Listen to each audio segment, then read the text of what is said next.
Hello, I'm Dr. Tyler Hendricks, and I welcome you to our discussion of God's purpose of creation. In this world, nothing exists without a purpose. All things are created beings, and their Creator had some purpose for creating them. The Creator's purpose becomes the purpose of the created entity. Thus, our purpose as human beings is also determined by the Creator God, His purpose for creating us. We're going to study our purpose, why we are here, in light of God's purposes. And we can know of God's purpose of creation through the Bible. Its first book, Genesis, includes God's act of creation. Whenever God finished one stage of creation, He said, "It is good." This means it makes me happy to look at this. At the last stage, the creation of human beings, God said, "It is very good." So God felt a lot of joy. Why does a person feel joy? Joy comes when we are stimulated by someone or something who looks, acts, and thinks like we do. It comes when we are in familiar surroundings, like our home. It comes when we create something that reflects who we are. When we're stimulated by something that is like us, we feel joy. And then we love those object partners who give us joy. The intangible God is the same way. Actually, He has an uncontrollable urge to love object partners who look like Him and look like her. In order to fulfill this, there has to be a tangible object. Without a substantial object partner, no one, not even God, can realize joy and feel love. Only with this object partner can God love and be happy.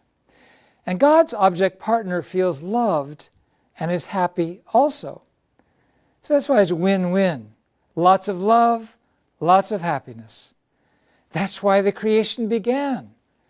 Because happiness comes through the substantial object partner that returns joy to us. The intangible God created all this variety of the whole universe with this purpose for joy.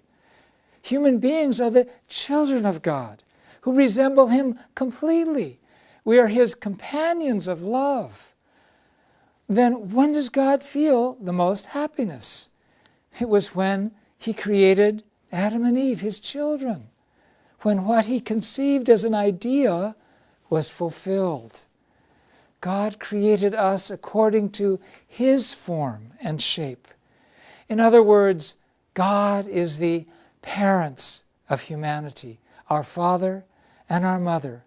And just like our parents are so happy when we were born, when a baby is born, so too God was joyful when His children were born. God is the happiest when we resemble His form and shape, when we realize His purposes for creating us. Then what are those purposes? God, our parents, created us and gave us blessings. In Genesis 1:28, we read, God blessed them and said to them, "Be fruitful and increase in number. Fill the earth and subdue it. Rule over the fish in the sea and the birds in the sky, and over every living creature that moves on the ground." What does this mean? To be fruitful means for each of us to complete our individuality. It means to resemble God's divine nature and character. It means that centered on God's love, your mind and body must fulfill give and receive action with each other within you, based on your conscience and your heart. You have to have God's wholeness and fulfill His and her values, God's values. In the Bible, they call Jesus the incarnation of God's Word. He is recorded as the one who became one with God. And so Jesus said, "If you see me, you see the Father." Jesus gave tremendous joy and happiness to God. Now, to increase in number and fill the earth means for those who have fulfilled their individual maturity, like Jesus, to marry and have children and expand from a family into a tribe, nation, and world. This, in other words, means the completion of the family. In Genesis 1:27, it says that God created man in his image, male and female, he created them. This means that the harmonious unification of male and female is the image of God. Genesis 2:24 states that husband and wife are to become one flesh. And Jesus repeated this in Matthew 19. Men were born for women. Women were born for men. And Jesus said, what God has put together, let no man cast asunder. The oneness of male and female is the form of God. The husband can meet God through his wife, and the wife can meet God through her husband. Through the oneness of husband and wife, children are born. And through the birth of children, the couple becomes parents, and the children become brothers and sisters. Thus, the family comprises 4 loves: the love of parents, the love of husband and wife, the love of children, and the love of brother and sister. Today, you and I can build a heaven with these 4 kinds of love in our family. A community where this love spreads to your neighbors. A world where all people serve God as their parents and consider all humanity as their brothers and sisters. This is the ideal of God. This is the purpose for which God created us, right? In Genesis 1. Finally, God said, subdue the earth, have dominion over it, rule over the fish in the sea and the birds in the sky, over every living creature that moves on the ground. What does this mean? It means for human beings to care for all things with love. Now, there are environmentalists who see this verse and they say, well, Christianity has had in the mindset of destroying nature. But to care for nature means for God's sons and daughters to help the creation fulfill its true nature. It means to reveal our object partner's value, the creation's value. It means to face all things with the heart of God. That is when natural things in the universe respond to us and bless us. It is an approach of loving nature, not destroying it. It means to develop and preserve nature with love, not to abuse and misuse and exploit the environment and the ecosystem.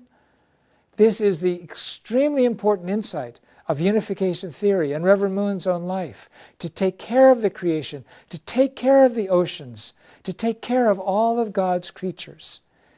It provides the basics of environmental ethics, the ecosystem theology. In unification theory, it says, after God created human beings, he gave us these 3 blessings. These are blessings that came to us by grace, but at the same time, they are our purpose and our responsibility. God is happiest when we fulfill these 3 blessings. The fulfillment of these 3 blessings is the perfect image of God. The way we can make God happy is through fulfilling these 3 blessings. The best example of this is everyone's parents. When their child is born, parents always hope for good health of the child's body and soul, and hope that they will meet a good husband or wife and have a good life. Parents feel the most joy when their children fulfill these things. God's motive for creation was the exact same. He felt the exact same way. And he made them into these 3 blessings. This is the purpose of creation, and it's a roadmap for human life. A world where this purpose is fulfilled is heaven on earth. It's one great family in a world under God. The unification theory's ideal is to actualize heaven on earth right here, right now. Here and now. Let us fulfill the three great blessings, live happy lives, and bless the world. But how can we have good reciprocal relationships? Sounds great, but how can we decide what has value and what doesn't? What is good? What's not good?